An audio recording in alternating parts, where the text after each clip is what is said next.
Good evening. Welcome to Two Way Tonight. I'm Mark Halperin.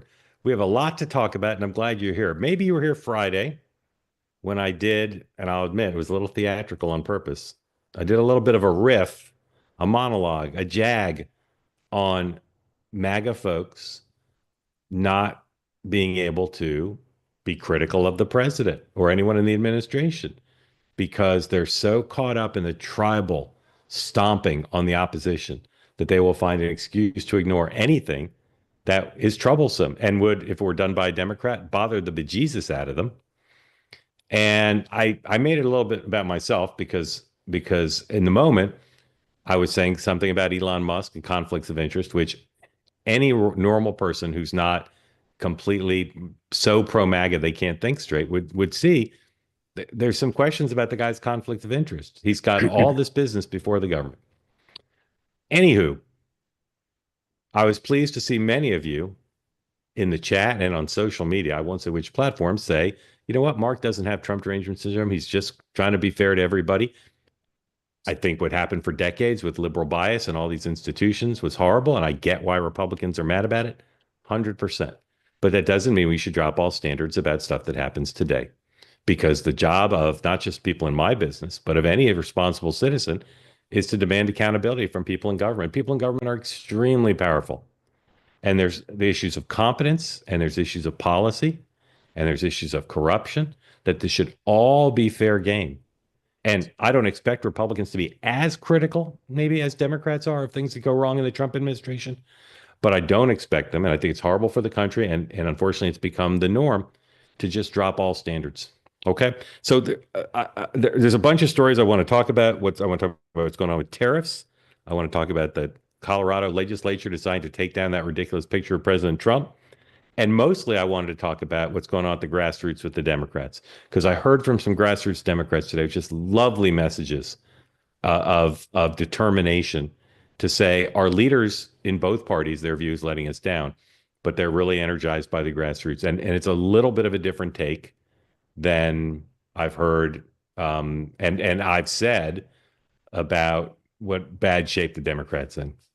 And again, I think I was a little bit ahead of the curve on this one in saying starting a few weeks ago. I said it right after the election, and then Doug Sosnick and others convinced me to rethink how bad what shape the Democratic Party was. After the election, I thought it was really bad. Then I was walked back a little bit, and Doug Sosnick is brilliant, and I listened to him, and he seemed to say, "Don't worry, don't forget the Tea Party, like the Democrats can come back." A few weeks ago, I started to say again, this is really bad. There's just a vacuum of leadership, and it's being filled by people on the far left. But I've been hearing from folks who are part of the grassroots who are saying, "Okay, we don't need Bernie Sanders to be our nominee, but we do need people who stand up to Donald Trump." Anyway, I want to talk about that. Maybe we will have time to talk about that today with our guest, Beverly Halberg, Republican, Brian Wolf, Democrat, who will be here in a moment. This program, as you know, sponsored by the Bonson Group. The Bonson Group, David Bonson, who's with us regularly, may even be here tonight. David is an incredible analyst of politics and economics, and his firm, Personal Wealth Management, they sponsor us. I recommend their newsletter, Dividend Cafe, incredible resource. It's free, and it's written by David, and it will tell you every day what's going on in the markets, what to think about, what's happening, how to think about what might not happen, what might happen next. Very proud to have them as our sponsor, and very proud to have David be part of the two-way community. Now, the big story that all of you with phones know about already is something that happened today, this morning. Jeffrey Goldberg, who's the editor of The Atlantic, found himself on a Signal group chat. If you don't know about Signal, it's like text messaging, but it's encrypted, and it's used by folks who journalists use it a lot to the messages. You can set them to disappear, and in theory, they're a little bit harder to tap into and discover than just normal texting. Jeffrey Goldberg found himself on a Signal chat with the senior most people in America's national security structure. President wasn't on it, but the vice president, secretary of defense, secretary of state, national security advisor, White House chief of staff, Stephen Miller, who's on every text chain, Tulsi Gabbard, a couple other officials, all on a text chain about the first big public military action by the administration, strikes against the Houthis. And how he got on the text chain is not exactly clear. Probably a lot of you haven't read the full Atlantic article. The full Atlantic article says Jeffrey Goldberg got on the chain. It seems because Mike Waltz, the national security advisor, reached out to him on Signal shortly before he got on the group chain. And it appears, it doesn't know this for sure, that somehow they got the phone number, put the phone number in the wrong chain, and he got on the chain. And he published a lot of the text messages. Sam, you can put up the headline, number one. He published a lot of the text messages. He took care, despite what some conservatives want to argue to try to change the subject, he took care to not publish national security secrets. The Trump administration accidentally texted me its war plans. So what they did was he was able to see, I would say, two broad categories of things. He's able to see kind of the policy discussion about whether they should go forward with the strikes, about in Yemen, about whether what the blowback would be, where what the pros and cons of going forward were. That policy discussion he printed some of. He also says in the chain were operational details about the strike that are secrets and go to the crown jewels of American national security capacity. We don't know everything about what happened. We don't know everything. But what we know is that they engaged in a level of carelessness and inappropriate behavior that any MAGA person, I shouldn't say that, many MAGA people, if this were done by the Biden administration or the Obama administration, would be calling for everyone to be fired who was on that chain, everyone. Eventually, Jeffrey Goldberg withdrew from the chain, and the White House, everybody in the national security team is referring questions to the White House. And the White House gave everybody the same statement, which is chain's real. Don't know how the guy got on there. The conversation shows how fantastic the administration is. Okay, now, people like John Bolton and some other Republican national security officials on the record, and plenty of current officials on background are saying this is a nightmare. Number one, you don't use Signal for these kinds of conversations. Now, unfortunately, it's very common. Government systems are not that great. And if you're on the golf course or taking your kid to school or at the Safeway, you don't necessarily have time to access these conversations in the same kind of real-time group texting that Signal can do. So it's obvious why sometimes government officials have improper conversations that way, but they shouldn't be on Signal with that stuff. And Hillary Clinton's already tweeted about this. I mean, we know they did that unless Jeffrey Goldberg's wrong. And again, the White House is not denying that the chain is real. Number one, national security secrets, crown jewels on Signal, completely inappropriate. Number two, adding Jeffrey Goldberg to the chain. Some people are speculating it was not a mistake. It seems almost certainly it was a mistake. But that's, again, a level of carelessness. Like, okay, you're the NSC advisor. You're organizing a high-level conversation with the vice president, the secretary of defense, the secretary of state, the director of national intelligence, the head of the CIA. Probably need to make sure the group is pretty clear who's in the group, right?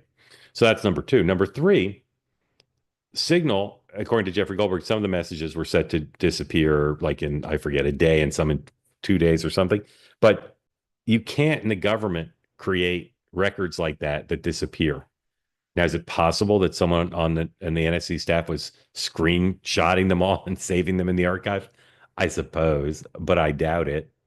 Okay. So those are amongst the inappropriate things that were done. And again, we don't know everything. Is it possible that there'll be some mitigating facts based on the facts we know? I doubt it. Okay. Now, Donald Trump was asked about it today, and here's what he said, number three.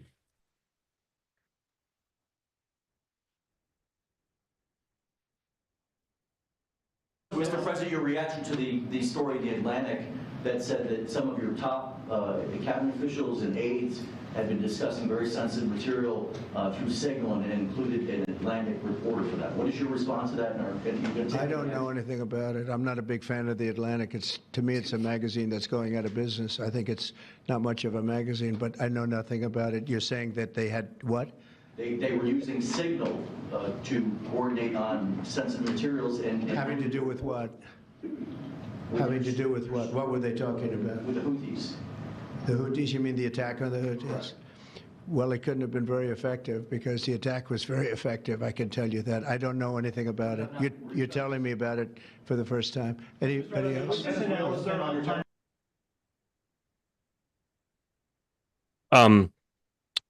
No, what time was that photo op? Do you know? I gotta check. Sorry. That's all right.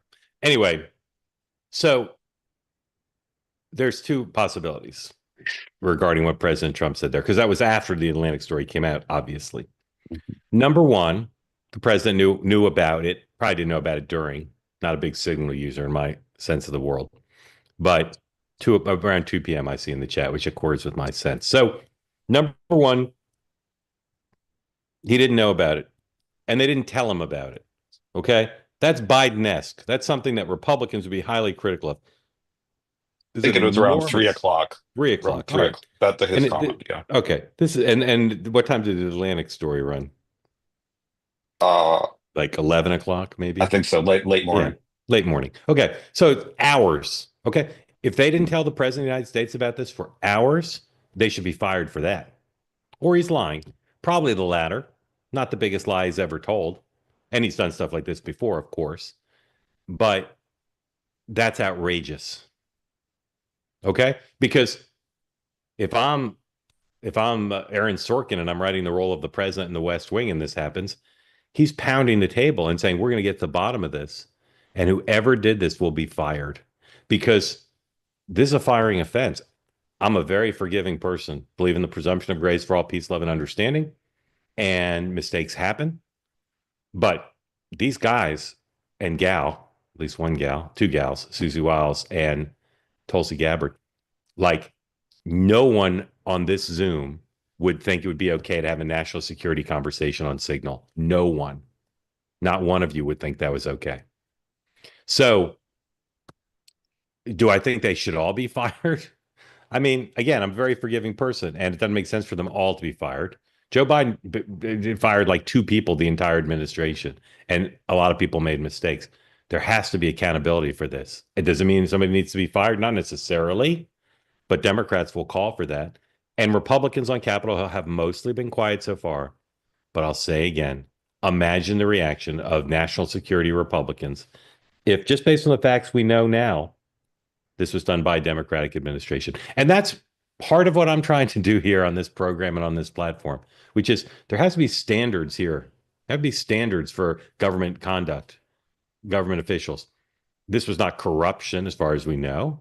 It was not done with malice or evil intention. It was sloppy and careless and lazy and an accommodation to their belief that they know better and that they can handle it and that Signal's somehow going to be safe. Okay? There's so many stories that are going to come out in the next few days about what if they left their phone in the Safeway? What if the Chinese could get into Signal? Like, now, what other people are going to say, and this is what the Clinton people said during her email thing, which is the government system ain't that great. Okay, that's a dirty little secret about the government systems. Not only are they clunky and not user friendly in the modern era, but they're not that secure. Okay, but rules is rules. And again, there's not a person on here. If the national security advisor said, should we be talking about the details of a military operation on a commercial app on our personal phones or government phones? We don't really know which it was. No one on here. If he said to you, said Bella, Rex, Jack, Johnny, is it okay if I talk about military action on a commercial app? You'd say, well, no, use the government system because that's probably more secure. This is outrageous. It's outrageous. And it's a massive violation of any standard of competence, any standard of competence. It's breathtaking. And I was a critic of Hillary Clinton, and I thought the way she obfuscated about what she did and pretended it was something different than it was not good. Do I think she should have gone to prison for it? No. Do I think she paid a price for not being straightforward about it? I do. And so far, they've not been straightforward about it. I don't know how they could defend this. I don't know if one person's going to take the fall, but my goodness, the White House chief of staff, and again, unless Jeffrey Goldberg, unless there's something amiss here, she weighed in on this thing. So she wasn't sort of passively on a chain. She texted, Rubio texted, the Pentagon secretary texted extensively. They all knew they were on signal, and they all should have known better. It's now, as the president suggested there, and as the White House spokesperson said, it didn't hurt the mission. So what does it matter? Why would an ordinary person care? It could have. It could have hurt the mission. So they're lucky it didn't seem to, but I don't know how they're possibly going to explain it. But I'll tell you what I do wish. I wish they would explain it rather than waiting for what's going to happen, which is reporters are going to start getting drip, drip, drip. In the olden days, before social media, what the White House would do, almost certainly, is have the press secretary say that the White House counsel's office is going to do a thorough investigation and get back to the president in 30 days about what it was. And the White House would hope that in 30 days, everybody would have moved on. And they would have put out a whitewash report that said, whatever. Although, again, I don't know how they defend this one even in a whitewash, but that's what they would do. In the digital age and the age of social media, no, you can't. Nobody thinks you can announce something like that. I mean, they might, but it's not going to work. There will be more reporting about how this happened. And some of the deep state people who don't like the Trump team are going to give somebody up. And maybe that person will have to quit, but I doubt it because Trump likes all these people right now. And they'll just say, whatever. It's outrageous what they did. It's outrageous. And I mean, again, based on what we know now, the lack of judgment of all of them, the lack of judgment and the I can only assume the shared sense that they're better than other people, that they don't need to play by the same rules. It's outrageous. It's outrageous. It's careless and reckless and suggests an attitude that is shocking. It is shocking. Now, I'm glad it didn't seem to hurt America's national security, and presumably they won't do it again, and presumably that'll be good enough for Donald Trump. But it is a in a 70-day period or whatever it's been, where we've seen lots of things we've never seen before, never seen anything like this. And for the sake of America's security and accountability and a lack of hypocrisy, the president probably should do something about this. And the Republicans in Congress should demand a hearing and demand accountability and not try to whitewash it. That's what they should do if they want to have credibility, because I'll say again, I'm trying to think of anything like this, of every senior member of the government, everyone, the exception of the president, engaged in conduct that is so shockingly reflective of such shockingly poor judgment. I can't think of anything. I can't. Maybe somebody on here can give me an analog. In any event, if you want to get in on the conversation, please raise your hand. I'm so interested now in bringing in our guests and finding out what they think about this. Beverly, thank you for waiting so patiently. I'm sorry. I'm sorry I had to say all that, but I had to set the table. Sure. Thank you for coming in. I'm going to add Brian also. For those who don't know, Beverly is a Republican. Brian is a Democrat. There's Brian. Brian, also, thank you for being so patient. Brian worked with Speaker Pelosi and knows a lot about the responsibilities of national security. Beverly, we'll start with you. pick up on anything I said or Yes. anything you want to say about this. And again, thank you for your patience. Oh, sure. Thank you for having me. I will say my phone blew up around 11 a.m. noon when this all came out, with multiple friends of mine who work in the media who couldn't believe that this actually took place. So as you said on the top of the show, you threw out there wondering whether or not I was a foreign policy expert. I'm not, but I work with a lot of them. And any of us in the media who work with them know that there's an annoying thing that happens, but a very necessary thing, which is when we're trying to get a hold of them, their phones are off. They don't have them when they're in the skiff. So it's very normal practice when these types of discussions are happening that you're in the skiff. Not even cell phones are allowed in there. So even Jeffrey Goldberg did mention that in his article as well. So this is surprising. I was definitely shocked, surprised. It's unacceptable. I agree with you. I don't think it's going to happen again. And the question is, what will be said about it? I thought it was interesting just watching on X some of the commentary from Republicans, even some MAGA.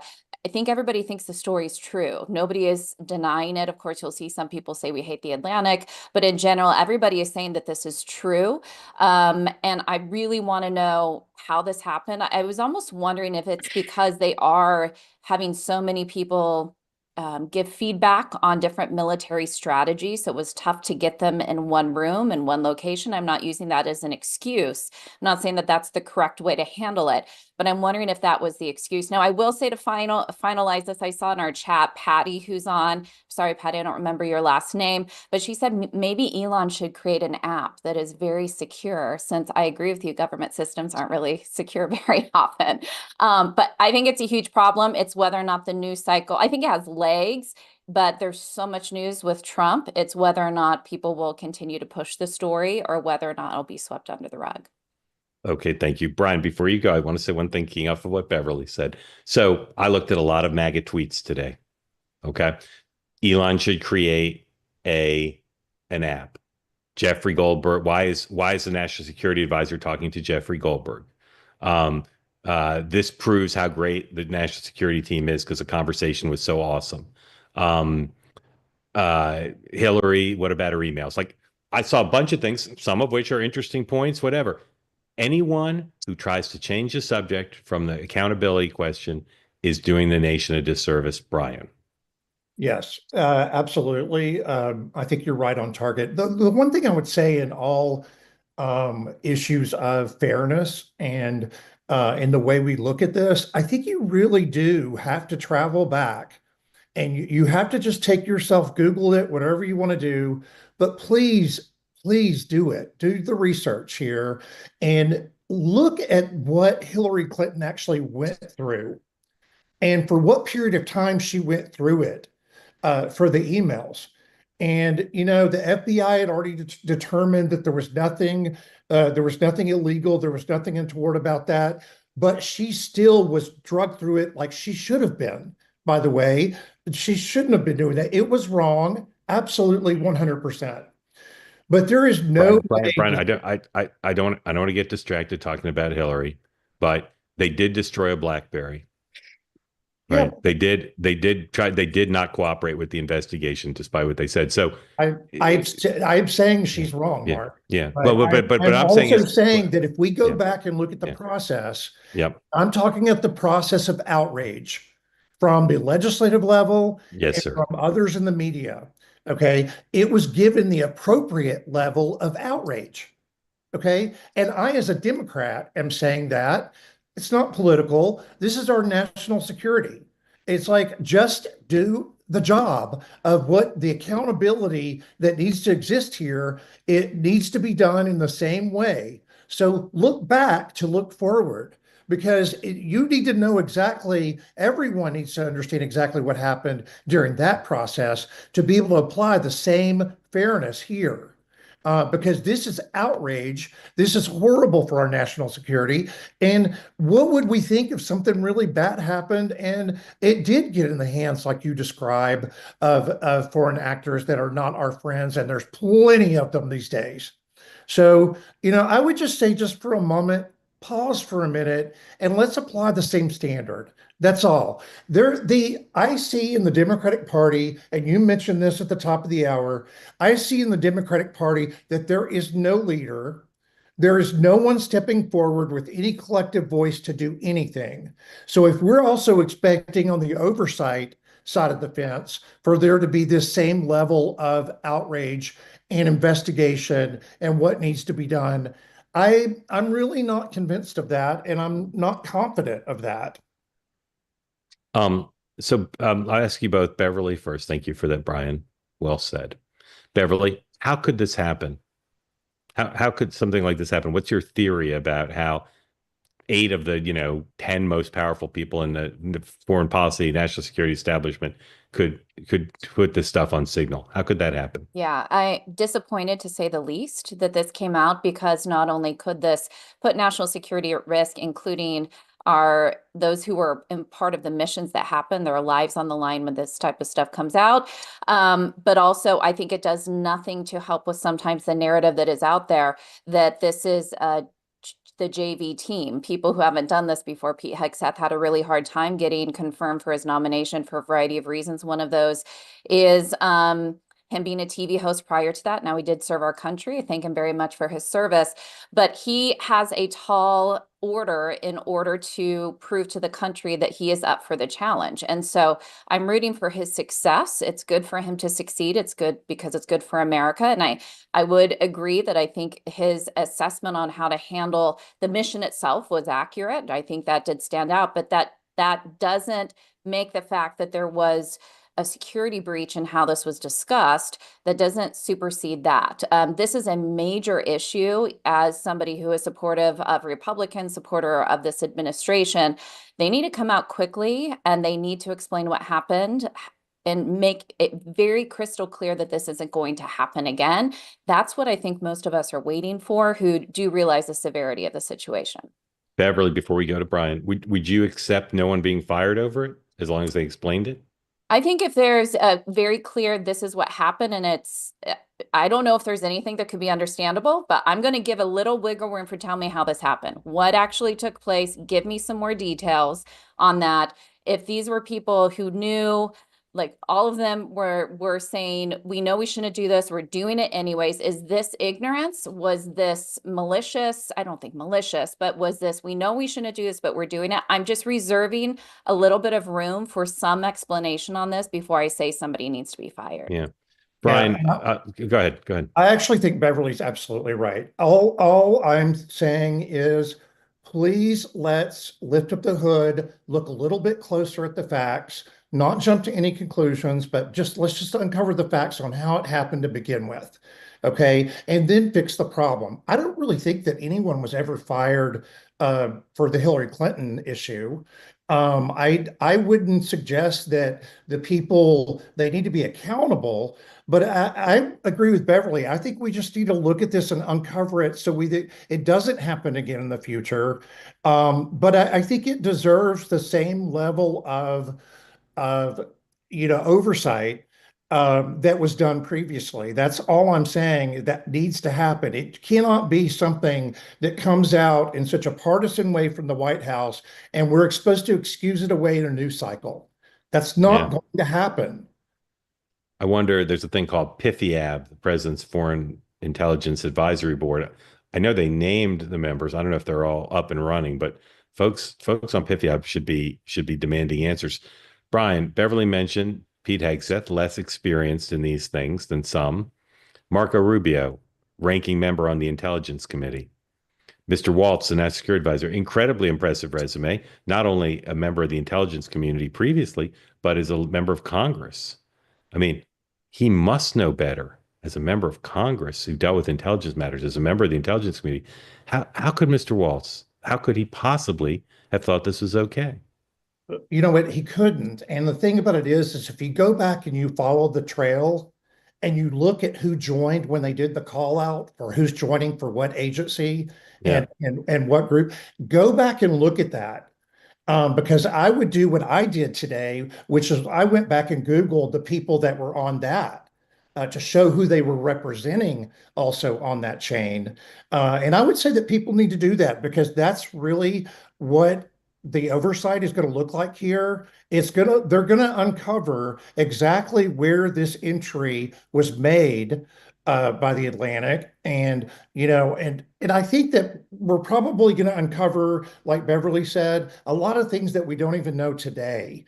But it's all to be able to learn right now. And I do agree that these are, how many administrations have we all witnessed in the first, days of their administration make missteps? I don't think that that's a unusual thing. I think the magnitude of this one is, Mark, to your point, is the outrage and the accountability needs to exist because of what actually was at stake here, our national security. This wasn't like Mark, I remember in the opening days of the Clinton administration, remember when it was like uncovered that all of these staff people had, failed their entry interviews and drug tests. And, every administration makes mistakes on the entry of coming into this and not knowing really how the government works. Marco Rubio, probably a little bit different there amongst the people that you name. But everyone else, if you Google them, they were at various places in the previous Trump administration. They weren't necessarily a part of the NSA. Yep. If you've got questions about this topic, please raise your hand. If your hand's up and you've got questions about another topic, save them. Maybe we'll get to them. Hands down, if not talking about this topic. And again, if you don't have your hands up, but you'd like to get in on the conversation, please do. Early in the Clinton administration, an official who they brought from Arkansas, I'm bringing up Arkansas because that's where Brian's from, whose name I can't currently recall, but maybe Brian will. He used military helicopters to basically take personal trips to Camp David. Okay. And the Republicans said this is national security because he's using these military helicopters. That was really bad judgment. David Watkins was his name, I believe. Yep. Okay. So that scandal, which Republicans made such a big deal of, is nothing compared to this in a thousand ways, including he was a relatively low level person, was not in the military chain of command, etc. I see people in the chat, I don't read the chat, but I glance at it. I see people say, talk about the cabinet meeting. Mark, you're showing your true colors. Get off of this. Talk about other things. Lots of other things happened. Folks, again, this is a massive story. It's not the press making up. And I'll say one more thing, and then we'll go to questions, and maybe we'll get to other topics. Jeffrey Goldberg is not the president's favorite reporter. And I have been critical of Jeffrey, who I've known for a long time. Not well, but I know him. Jeffrey has done some reporting that I consider to have been not the best reporting about Donald Trump in the past. He was a model of care on this and chose what to publish and what not, got off the chain voluntarily. And maybe something will come up that I don't currently know, but he was heroic in thinking through how to balance national security with accountability in how he wrote the story and how he dealt with all the people in the government. And my hat is off to him because I know plenty of reporters who would not have dealt with it the way he dealt with it. So there. All right, let's go to your questions for Beverly and Brian. I'm going to try to stay out of it as best I can. Christian, welcome in. Tell folks who don't know where you are what's on your mind regarding the use of signal by America's national security leaders. All righty. First time, moderately long time. Welcome in. Listening. Thank you for being part of Two Way, and thank you for raising your hand. Absolutely. So I'm a 3-time Trump voter in the greater Nashville area. And I feel like this is a good litmus test. If you're not like head scratching, like how in the world did this happen? I don't think you're honest about observing what's happening. So I think that there has to be like a standard, as you said, and a way to help people have faith that there's some kind of moderate accountability in general. So yeah, there's of course the people on X that are, finding ways to make excuses for it, but I just think it's crazy. So it's hard. Yeah, go ahead. Keep going. But thank you for saying that, but keep going. Yeah, it's hard because as somebody who is obviously not a big Hillary Clinton fan, there's a lot of excuse making and, you know, tens of thousands of emails, destroying evidence. So it's a little apples to oranges, but we need a standard. So I appreciate your effort in the All right, discourse in this Christian, platform for thank that. you for that. Before Beverly and Brian respond to what you said, how do you feel about that clip we showed of President Trump for saying he didn't know anything about this? I think that he was more than likely lying, and he probably knows about it, probably doesn't want to talk about it, is calculating what his response is going to be. What And if he asked you what his response would be? What would you tell him to do? I would tell him that it's inexcusable and that we need to get to the bottom of who put the reporter in the chat. I don't think it's the sort of thing where you're going to fire 20 people. But I think somebody should face real accountability, and think it would be a good signal to everybody that there's a standard. No pun intended. Brian, comment about what Christian said or question for him. Up to you. Yeah, I agree with him. I think it's a very reasonable place for, a three-time Trump voter to come from. That you've got to realize that there has to be some responsibility and accountability here. I think that's really important for our national security. If you think you want to make America great again, that was not a big move on the national security stage to send that message. And so I agree with Christian. I think that got to get to the bottom of it. They need to look like that they're having some accountability and also some process or things put in place that are actually things process they can follow. Aspects of that they clearly lay out some type of internal policy related to communications, something that should be done like that, because everybody else talks about all of these other things that are more secure or less secure. And I think we need to get to that point too. But I agree with Christian. I mean, I think there just needs to be a little bit of a look at this. And I don't think that you can brush over it and be so passé about something of this magnitude happening in our country. And, what was interesting was, Mark, the playbook that President Trump used at the podium, which he always does. And so I would ask any of those Trump guests that we have tonight to think about this.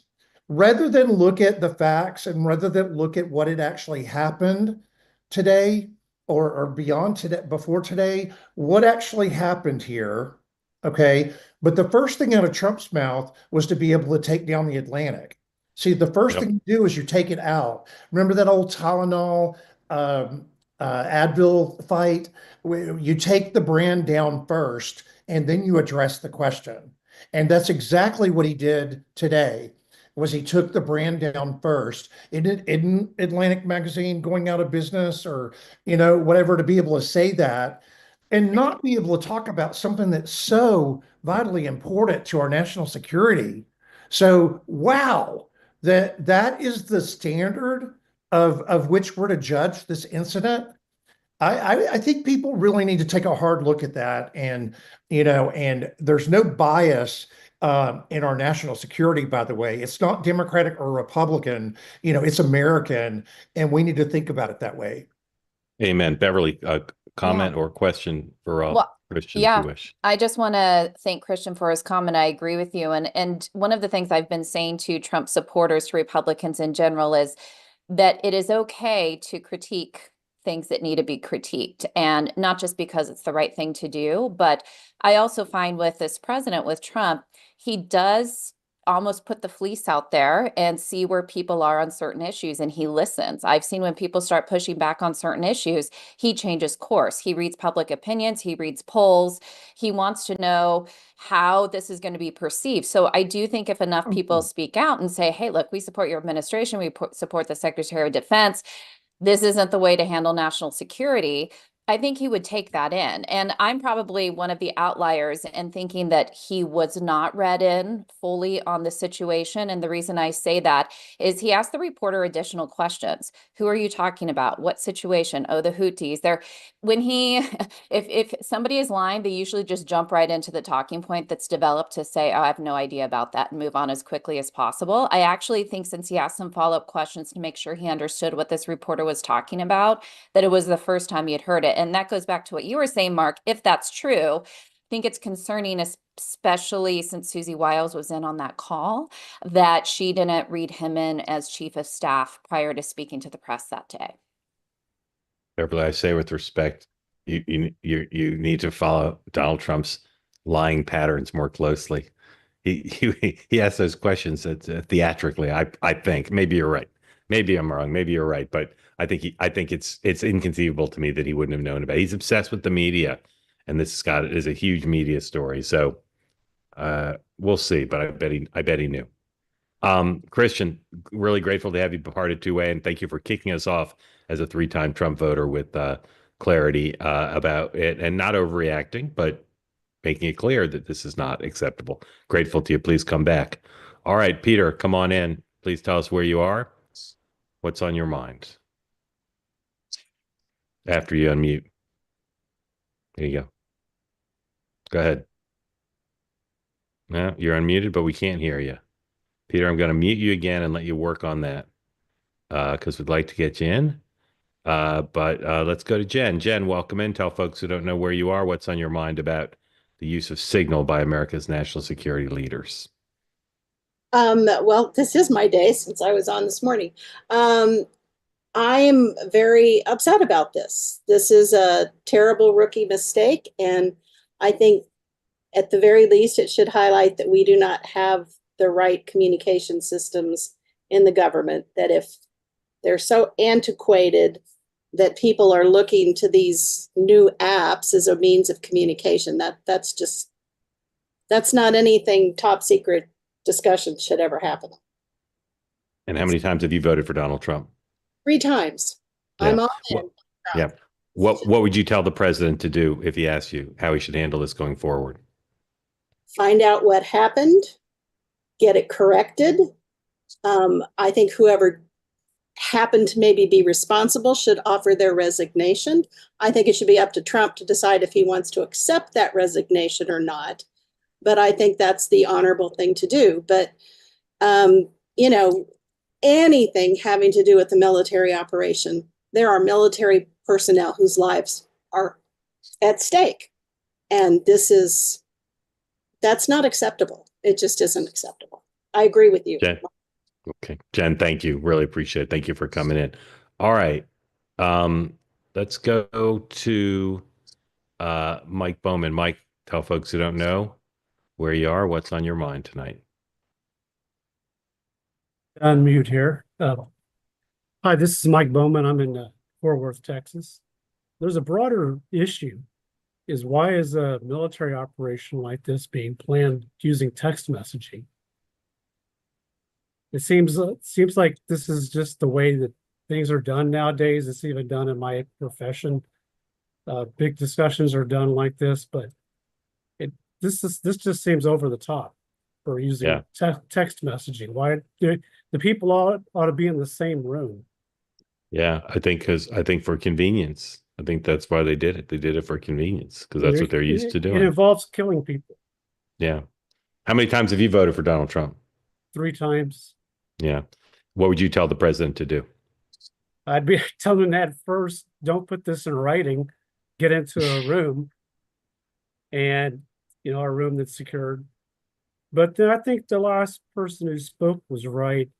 The person who organized this call is going to have to offer to resign and then let Trump decide if he wants to accept that. It appears it was the national security advisor. Yeah. Yeah. All right. Thank you for coming. Appreciate it. Thank you. All right. Let's see if Pete was able to unmute. Pete, are you able to unmute? No, still can't hear Pete. Pete, sorry. All right. Mike, welcome in. Tell folks who don't know where you are, how many times you voted for Donald Trump, and what's on your mind. Hey, Mark. I'm in San Francisco and I voted for Trump once. I think this is both a um, personnel failure and also a technology failure. I have some experience in the wireless industry, and if you remember back in the day, BlackBerry was so popular because it had end-to-end encryption, and that's why the government, you know, they were allowed to utilize BlackBerries. And we have Amazon, Microsoft, all sorts of tech companies that provide custom solutions to the government. So I'm really just surprised that they didn't provide some type of messaging application. Um, Presumably, if they're using iPhones or other devices, I just can't believe that the White House Communication Agency allowed this to happen, especially with the vice president. So I think it's just a failure on whoever added the journalist, and also why um, they didn't sandbox their communications. I mean, you can sandbox apps and prevent certain numbers and emails to be added. So it just seems a failure on two different levels. Yep. Couldn't agree more. Thank you, Mike. Appreciate it. All right. Ken, welcome in. Tell folks who don't know where you are, how many times you voted Trump, and what's on your mind. Hello, thanks for having me on. Yes, sir. Can I just say, I'm sorry, I watched your shows for the inauguration and the not the State of the Union. Never been able to sit through either one of those before, and I made it through all the way through both of them. Thank you. Thank you, sir. Very nice. I agree with two of the last three posters. Is two problems here. One is the idiots that did it, but the other one is the motivation for why they did it. Why are they turning to both them and Hillary Clinton? Why are they turning to these systems? And the answer has to be there's no better way to do it. That's a really big problem. That's all I had to say. Ken, are you a Trump voter? Twice. Twice. And what would you Skip tell the the middle one. president? What would Sorry. you tell the president to do? Investigate to find out if somebody was stupid enough that deserves to be fired, but more importantly, get some tech people to give them a solution that they want to use. Yep. Thank you, sir. Appreciate it. Brian, do you think there's a chance Republicans in Congress will be serious about this? I think it's probably going to be met with a lot of soft accountability. I think if you could, Beverly had talked about, I think one of you had talked about earlier about the time in which it was posted today to the time that the press conference actually happened and what happened in that time period. Because you have to say that, and more than anything, what didn't happen in that time period. So if you looked at how the congressional Republicans were largely quiet for 4 or 5 hours during that period of time, I think Beverly had a really good point with trying to actually pinpoint because there are between Beverly, you pointed out there's gifts, there are opportunities to be able to do this type of thing. And, I think the magnitude, Mark, at which you pointed out of what was at stake in the discussion in this email, that is actually what needs to be talked about too, because those things should have happened in a skiff and a more controlled environment. And your viewer said it earlier, should have happened in person, for something so weighty as an attack of such magnitude and what was really at stake there. So I think that's probably what they need to look at. I'm not hopeful that congressional Republicans, I think they have so far, why would they fall out of alignment now? There's just general alignment on the Hill. I experience it every day and see it every day. There's just broader alignment, and you're just not really to question the administration on anything. And I think that's going to be hard to pierce through. So I think the White House is going to dictate the accountability. They will dictate exactly what is able to happen on the Hill, and I think that's going to be controlled by them. So I don't think that Congress is going to really have much of a decision to be made here. Watch for it, though. My point, watch for it. because I think you'll see exactly what I'm saying is the White House will take control and they will put some things in place, but I bet you they will control Congress and the oversight function here. The chairs of the intelligence committees, they must speak out. They must. I mean, be irresponsible not to. Beverly, if you may not want to answer this one, so you can pass if you wish. But if you were prepping John Thune for an interview tomorrow, and he said, "I don't want to say we don't know all the facts. I want to say something more definitive, but I don't want to criticize the administration," what would you have him say?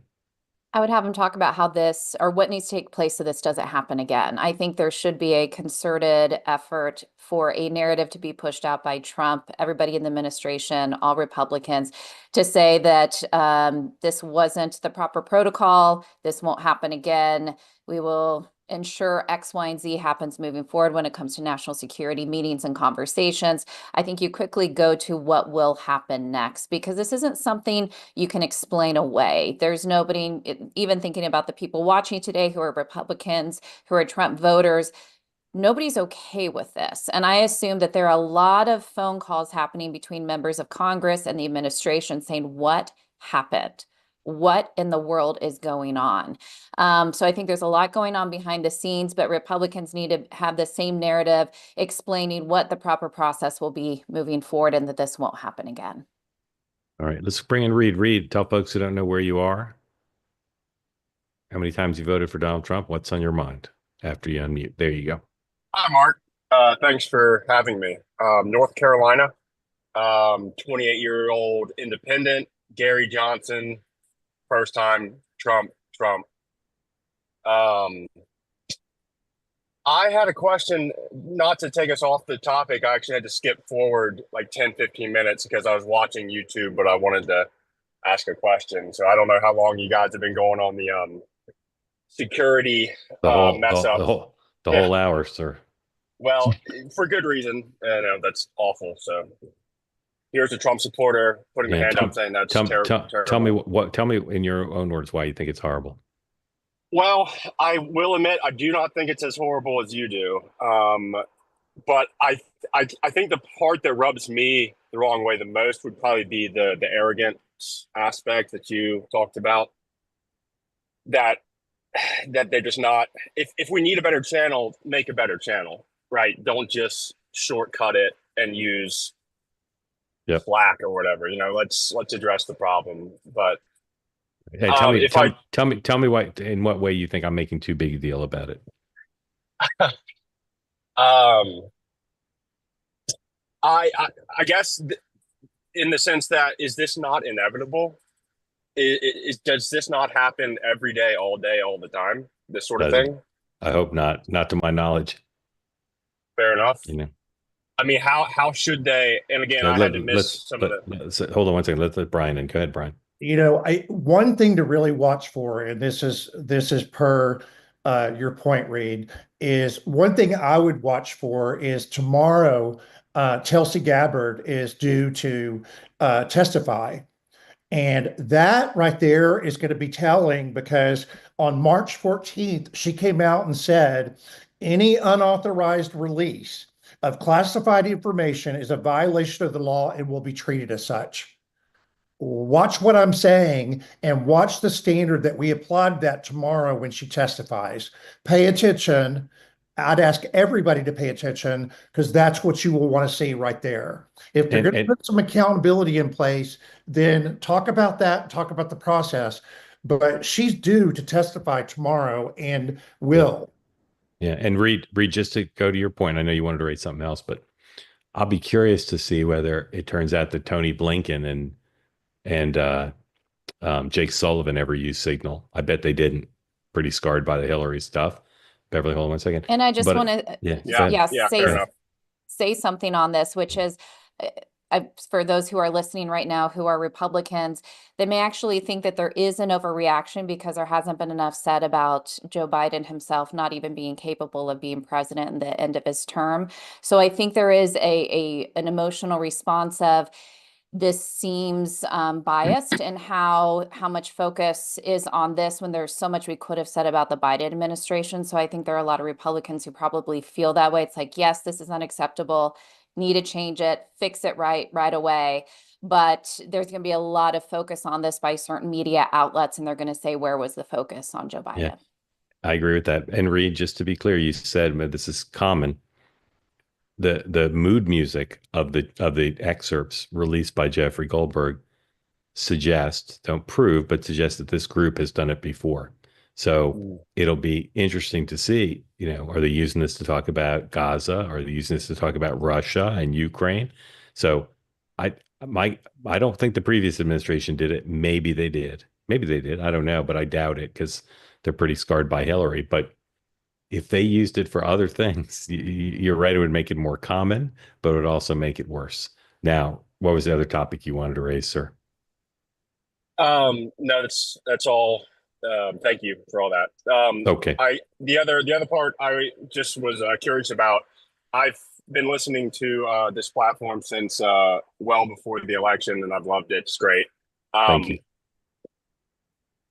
I find in my anecdotal experience that anytime someone says I'm an independent, that is, in my anecdotal experience, always followed by, and I voted for Trump, or I'm going to vote for Trump. So I'm wondering, as I said, in my late 20s, that's been my experience.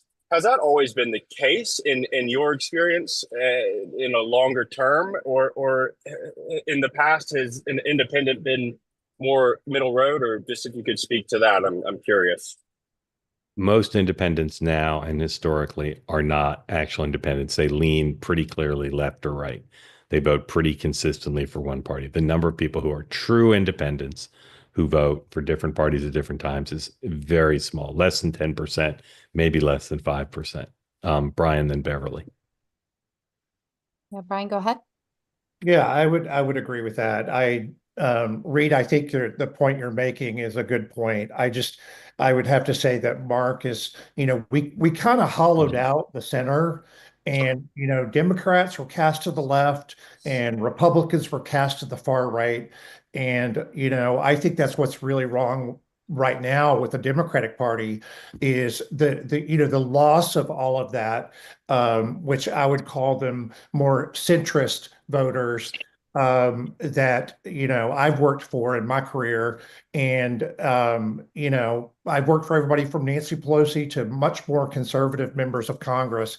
And, I would say that today, Nancy Pelosi is not really considered left, because she has a lot of, centrist, independent views, that are much more pragmatic. And, I'm just saying that even since she's been in Congress, it went much further to the left. And I think that's what we're uncomfortable with today, Reed, is I think Democrats are uncomfortable going forward with a party as it is today.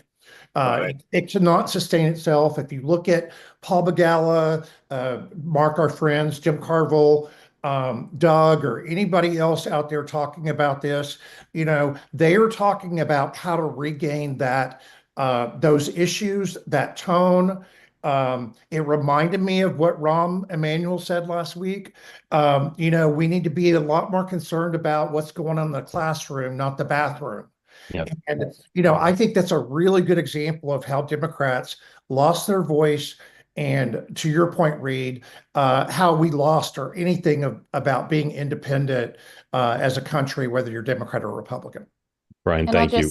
Yeah, and I'll just say something real quick. Beverly, I think parties are weak right now. They don't stand for the same values that they used to in the past. So people don't feel comfortable aligning themselves with a specific party because they don't feel like they can line up with everything that party supports. So I just think parties are weak. Reed, thank you. Wise man under 30. Appreciate you coming in. Please come back regularly. And driving. Thank you. And driving. Not sure I sanction that, but Beverly and Brian, thank you both. Love having you on always. And I thought you both were exceptionally fair and even minded about this and shrewd. So thank you both for being on. Please come back soon. All right. Some programming stuff. First of all, I wanted to talk about tariffs tonight. The president himself in some comments and in some reporting by news organizations.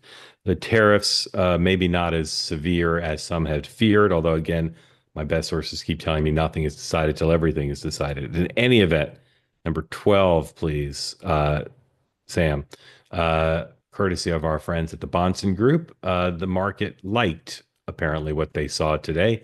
Everything up, Dow, S&P, and NASDAQ all up in the wake of some indication that perhaps the tariffs will be more targeted, less broad than had previously been reported. The Bonson Group sponsor this program. As I've said before, I recommend you read the Dividend Cafe. You can sign up for it at our website, at the Bonson Group website, Dividend Cafe, daily newsletter you get by email. It's free, extremely insightful. David is both sophisticated and accessible in how he writes about the economy. If you want to keep up with everything, get the newsletter. And then this Thursday, a third private event we're doing for two-way members only, not on YouTube, not on X. Sign up this Thursday, the 27th, 10 a.m. Eastern Time. David and I will be talking about the economy, what to expect coming up, and again, opportunity for you to ask David questions for most of the time we spend together. So join us this Thursday, 10 a.m. Eastern Time for another one of our sessions. Sign up by going to twoway.tv/TBG, twoway.tv/TBG. Tomorrow morning, 9 a.m. Eastern Time, I'll be back with Dan and Sean for the morning meeting. And then another episode, second episode of the Moynihan Report. My colleague, Michael Moynihan. If you're not familiar with Michael's work, he's one of the best journalists, best broadcasters you will ever hear from. His guest, Laura Delano, whose incredible story in her book, Unshrunk, is something you will be quite interested in. Chance to ask her questions and talk to Michael. Again, that's 4 p.m. Eastern Time tomorrow, sponsored by our friends at Fire. We're looking forward to that. And then I'll be back with this program at 6 p.m. Eastern Time again tomorrow night. Glad you all joined. I look forward to seeing you at 9 a.m. and at 6 p.m. And again, don't forget Michael and our event with David Bonson on Thursday. Have a good evening.